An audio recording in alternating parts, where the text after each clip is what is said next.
What is up, guys? Welcome back to the channel. Welcome to this review of the Infinity War Wave Proxima Midnight MCU figure. You'll notice that there's no box.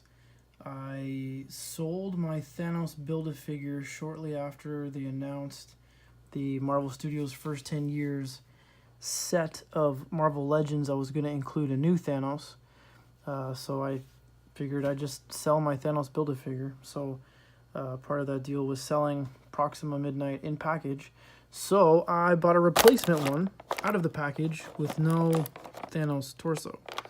So this is it. It came in the mail. It's been sitting around for a little while, and figured I'd go ahead and show you guys my review. So here we go. We've got her 3-bladed pointy stick, in case there's 3 vampires huddled closely together. I think that's a carryover joke. No spoilers, because you should have seen the movie by now. A carryover from the joke that Korg makes with the 3 pointy sticks. Spear. Pretty flimsy, not very thick. Ronan the Accuser's hammer is kind of a little bit thicker and more durable, I think. If you leave this out in the sun, I think it'll warp and stay warped like this up here. It would be nice if this was a little thicker, a little better executed, but and there's no paint on it. You guys can see it's just the extruded plastic, the molded plastic. There's nothing. It looks okay, like it looks fine, but definitely not my favorite accessory that has ever come with a Marvel Legend figure. Now let's get to the figure herself. Let's get her out of the box. It's gonna get a little loud. Out of the plastic, I should say.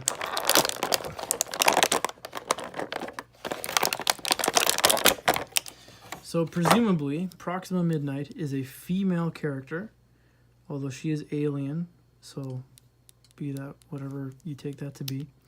But unlike most female Marvel Legends figures, one of the nice things about this figure, oh wow, that wrist is stiff, is she actually has double jointed elbows. Most of the Marvel Legends females that we get do not have double jointed elbows, so Proxima Midnight can actually answer a phone call.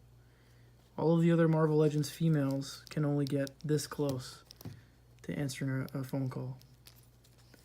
But she's an alien, so she uses something else. Who knows?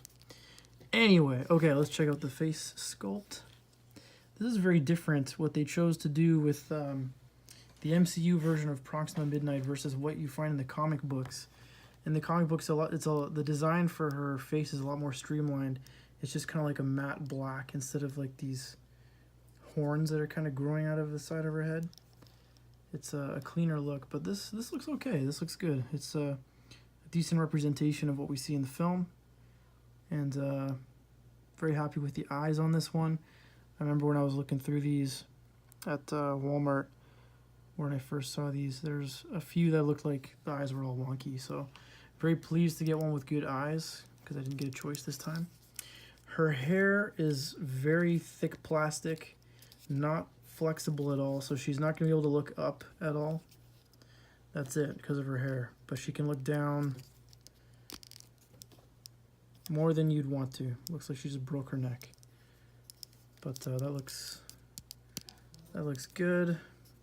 Side to side is limited because of the hair as well. She's going to look down into the side, not just straight across. We got a little shoulder pauldron here, which is... oh, okay, you can see the little peg in there. Maybe you can't see it on the camera. It's just in there attached to the shoulder. So the ball joint isn't restricted. You can lift the arm all the way up this far. Upper bicep swivel, double jointed elbows, and then the wrist pivot is what you'd come to expect. Open hand on this hand. That's interesting. I wonder why it's not a fist for battling the Avengers.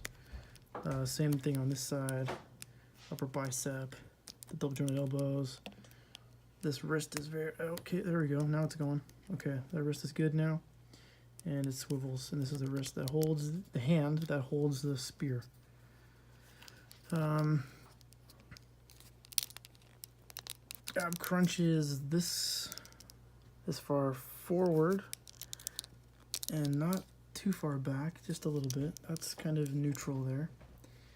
And no waist swivel or pivot. We've got your typical leg design, upper thighs, legs can go out this far, can kick forward this far, can only kick back so far. Double jointed knees, that's what you'd expect with a Marvel Legends figure. And then the ankles can go, you can see the size of the ankle joint. It's just a big circle, point down that much. And oh wow, really, really nice ankle pivot all the way up that far. Don't think there's any use for that. There's no nothing in the film that would require that if you're trying to pose, but very nice. Okay, let's get her to throw the anti-triple vampire spear, like so. Oh, okay, the open hand is for throwing the spear, I guess. You kind of want it to look dynamic, like she's aiming at something as she hurls the spear, right? Like this, maybe? Oops, what did I do? Dope. Okay. I'm pretty pleased. This is actually one of the coolest figures in this wave. MCU related, and just in the wave in general. It's a really decent figure. Very, very pleased with it. And the boot style, it's high heel a little bit, but it's nice that it's big enough that she can stand on her own. I don't need to support her like some of the older X-Men like Jean Grey or Kitty Pryde or something. You gotta help them out more than a little to keep them standing. So here she is about to throw the spear at Cap. And he's gonna catch it all dramatically, like he's got spider sense or something. Is that it? Did we get it? I kind of want to see it a little bit more. Yeah. I think I need a flatter table. This table is not totally level with the... Oh, it's so close, you guys. It's so close. There, okay. That'll do, guys. So, yeah, very, very pleased with this figure. Great paint apps. As you can see, it's all pretty clean and consistent. Not a lot of problems here. It's just one of the better figures in the wave. People have just generally been giving positive reviews for this figure, and I will do no different. It is a nice figure. Now, if only we would get the rest of the Black Order.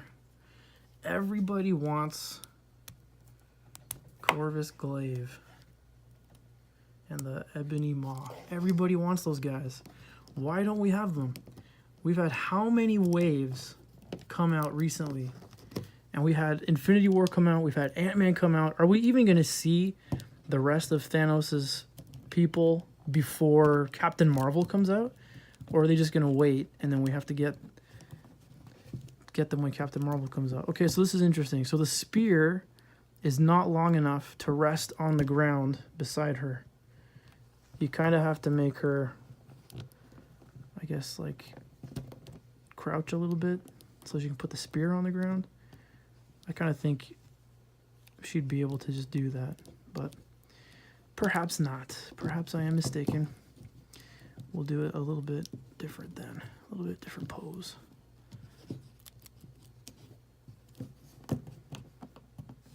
Yeah. It was awesome seeing her fight in Infinity War. So I'm excited to pose her up against my new Infinity War Wave 2 Black Widow that I just picked up recently that I haven't opened yet. That will be a lot of fun. Get some good pictures of these two fighting. Oops, I missed a spot. There we go. Okay. That's the level of detail we got to get to, guys, with our photography. You want it to look really, really good, right?